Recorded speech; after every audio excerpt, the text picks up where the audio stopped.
The Israelite kingdom. The Israelites were ruled by several important kings. After this time, they were divided into two kingdoms and faced threats from neighboring empires. Early kings. What was the role of kings in Israelite history?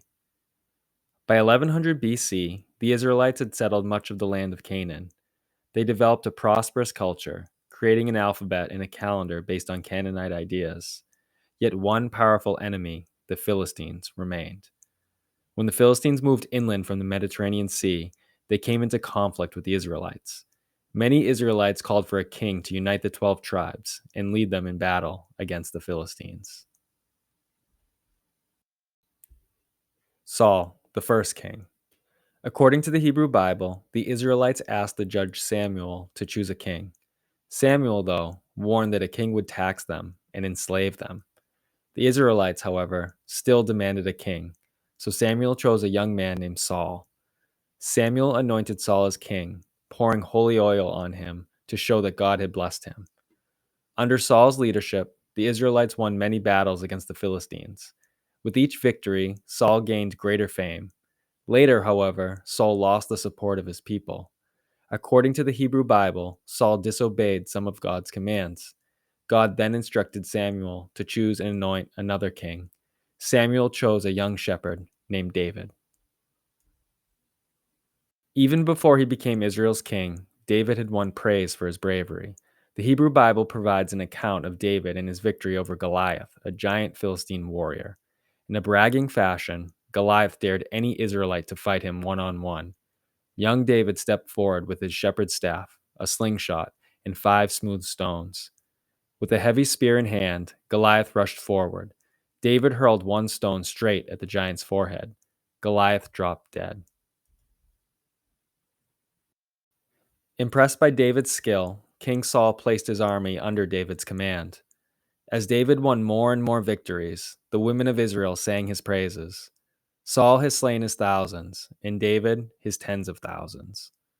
Then, seized by jealousy, Saul tried to kill David, but David escaped. When Saul died in battle against the Philistines, David returned and became king. According to the Hebrew Bible, once David was in power, he united the Israelite tribes. David and his army defeated the Philistines. He then established a capital city for Israel at Jerusalem.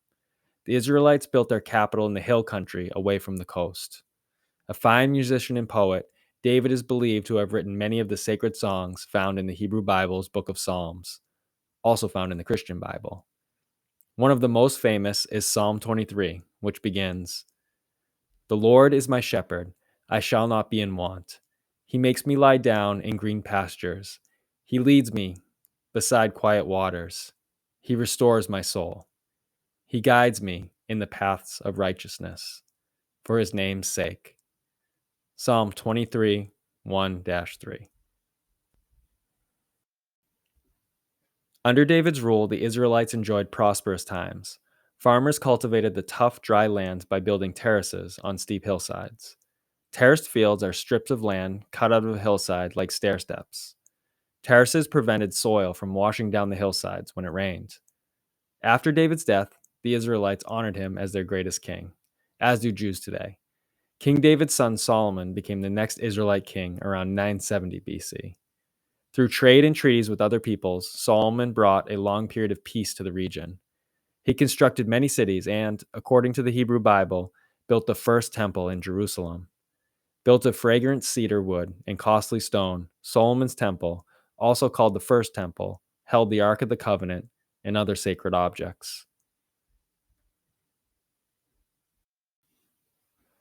King Solomon was also known for his wisdom.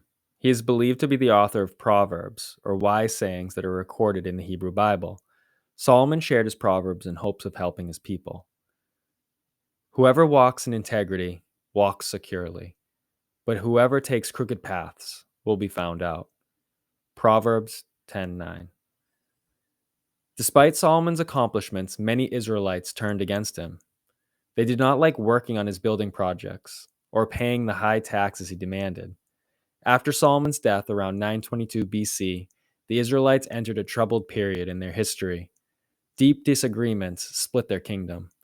In addition, powerful neighbors, threaten their survival.